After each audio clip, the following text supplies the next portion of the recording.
Welcome to using trig to solve for an angle. So last section we used SOHCAHTOA to find a variable that represented the length of a side of a triangle, and today we're going to find an angle. So what we're going to do first, there we go.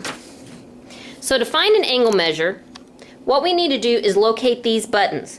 Your sine with a -1, cosine with a -1, tangent -1. So if I zoom into my calculator, we see right above sine, cosine, tangent, I see the one with the -1. These are called your inverse sine, inverse cosine, inverse tangent. So since it's a different color, what that means is you have to push the second button first and then that button. And as you'll see in my screen, you see sine with that -1 on there. So for example, we may possibly end up with an equation that goes sine theta equals 0.4545. So what that means, if I want to solve for theta, the opposite operation of a sine is your inverse sine. So all I'm going to do in my calculator, since it's sine, I'm going to push second sine and then 0.4545. Push the wrong button there. Close it up. And you'll see on my calculator I end up with something that's 27 degrees. So my theta would equal 27 degrees. So let's go ahead and look at a diagram and see how we end up with some equations like that. So my first example here, we want to find the measure of angle Q to the nearest tenth of a degree. The last assignment, we would circle our angle measure that they gave us, but in this case they don't give us an angle measure. So since it wants me to find Q, I'm going to circle Q, and then I'm going to go ahead and label these two sides. So I know 12 is my opposite and 8 is my adjacent. So again, I go to SOHCAHTOA, and the one that has the O and the A after it would be my tangent. So the way I write the equation would be tangent of Q, since that's the angle I'm looking for, equals, again, opposite over adjacent, so 12 over 8. And then I'm going to solve this one a little bit differently. Since my two numbers are over here, I'm going to go ahead and do 12 divided by 8. And so I end up with tangent Q equals 1.5. Now at this point I'm not done because my angle is not 1.5 degrees. I'm going to inverse tangent. So again, in my calculator I push second tangent and it was 1.5. Close it up and that gives you my answer. So it looks like 56.3 degrees. And then I found my angle measure. Let's try another one.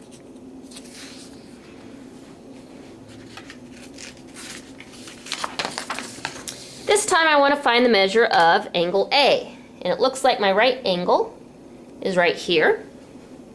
So I'm going to start by circling A and label my 15 and my 3.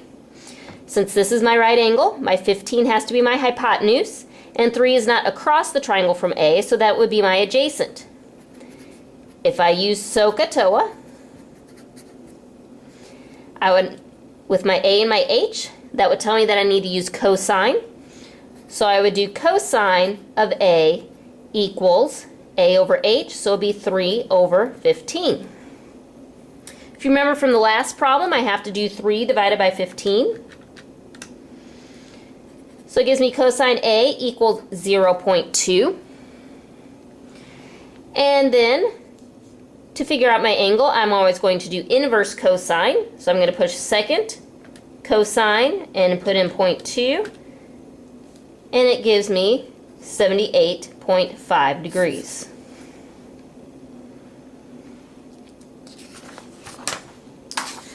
So my next example here, it says to solve the triangle. So I want to talk about what it means to solve a triangle.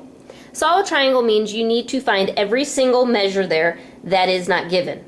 So if you remember in a triangle, we have 6 different parts. So what that means is I need to find the side over here, I need to find angle X and angle Z. So it's up to you where you would like to start. If you just want to put an X, Y, and Z here, because there's always going to be 3 answers that you want to find. So let me just label that one as X for angle X, this one's Z, and we'll just call this Y over here. So we need to find those 3 measures.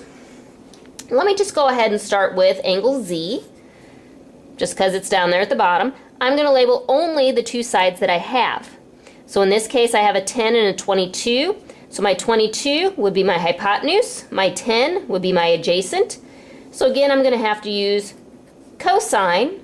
So cosine of Z equals 10 over 22.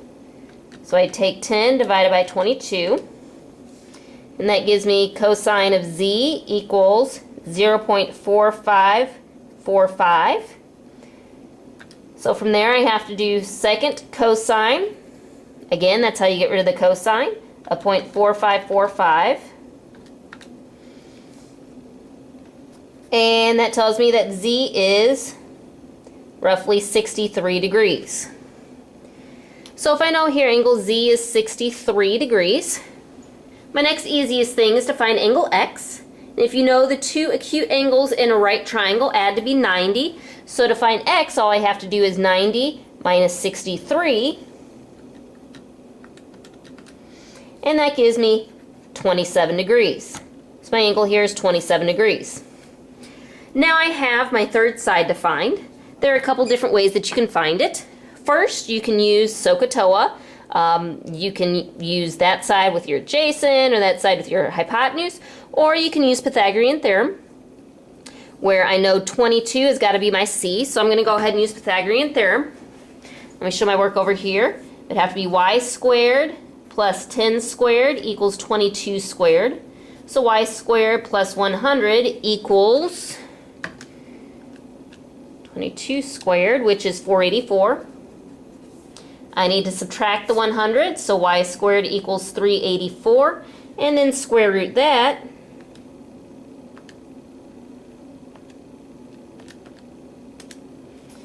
And I get y is 19.6. So this side over here is 19.6, and I have now solved the triangle. Those are my three answers.